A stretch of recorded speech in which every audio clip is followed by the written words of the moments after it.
balik lagi di tips 5 menit bareng Pipit. Nah, kali ini nih ada tips buat teman-teman semua gimana sih caranya mengaplikasikan decoy effect sesuai dengan produk kamu.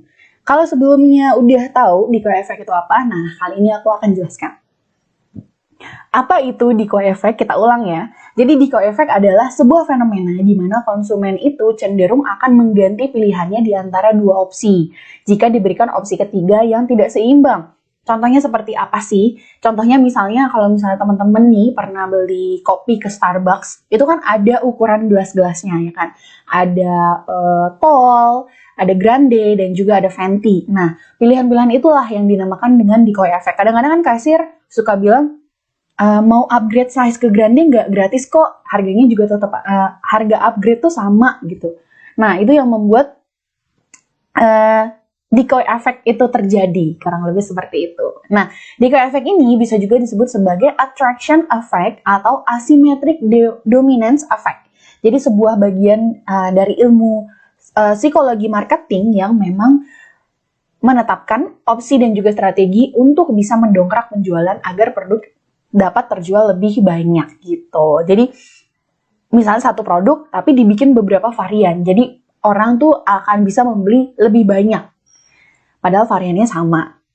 Nah, ini ada contoh. Jadi, yang pertama itu misalkan kita membeli satu botol, misalnya anggap aja ini satu botol kaca ya, atau misalnya ini serum, harganya 100.000 kalau beli satu. Nah, di toko yang sama, dia juga menawarkan, kalau mbaknya beli dua, itu harganya cuma 150.000 atau 175.000. Otomatis kita akan memilih yang 150.000 dapat dua ini, ya kan?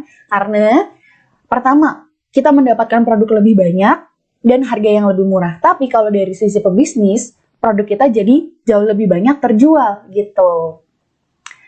Nah, bagaimana sih decoy effect dapat diaplikasikan dengan produk kamu? Jadi yang pertama, kita juga harus tahu jenis produk kita tuh apa. Strategi sesuai dengan jenis produk kita. Karena kan setiap jenis produk tuh pasti strateginya beda-beda ya. Nah, dalam melakukan strategi dengan menciptakan decoy effect ini, kita harus bisa dan tahu jenis produk yang kita miliki tentunya. Karena tidak semua strategi bisa memberikan decoy effect gitu. Contoh, kalau misalnya teman-teman jual produk baju, bisa nih diaplikasikan.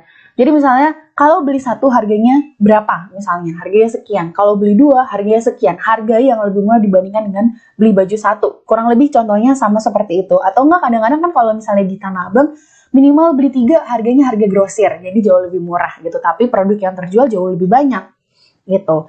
Minuman juga bisa yang tadi saya jelaskan. Ada ukuran small, medium, large. Nah itu sebenarnya salah satu strategi marketing yang ujung-ujungnya akan menimbulkan decoy effect gitu. Jadi konsumen itu diberikan 2 atau sampai 3 pilihan untuk memilih kira-kira mau produk yang gimana nih, mau produk yang sebesar apa khususnya di minumannya.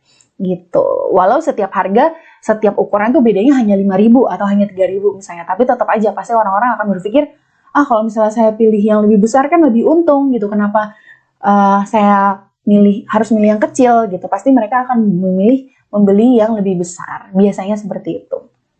Yang kedua, jangan sampai salah perhitungan. Nah, ini nih, dalam melakukan strategi untuk bisa memberikan decoy effect, kita juga harus memastikan bahwa kita juga masih untung gitu ya. Karena kadang-kadang orang kan 100.000 satu produk, tapi 2 produknya cuma 150.000. Ini kira-kira untung atau enggak ya? Kayak gitu. Jadi jangan sampai kita salah perhitungan. Jangan sampai setelah menjalankan strategi ini malah akhirnya jadi rugi gitu.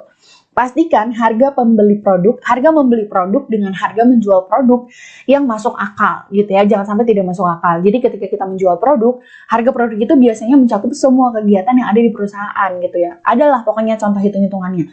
Jadi oleh karena itu jangan sampai salah hitung. Kurang lebih seperti itu. Jadi pastikan teman-teman juga menghitung harga jual produk itu dengan benar.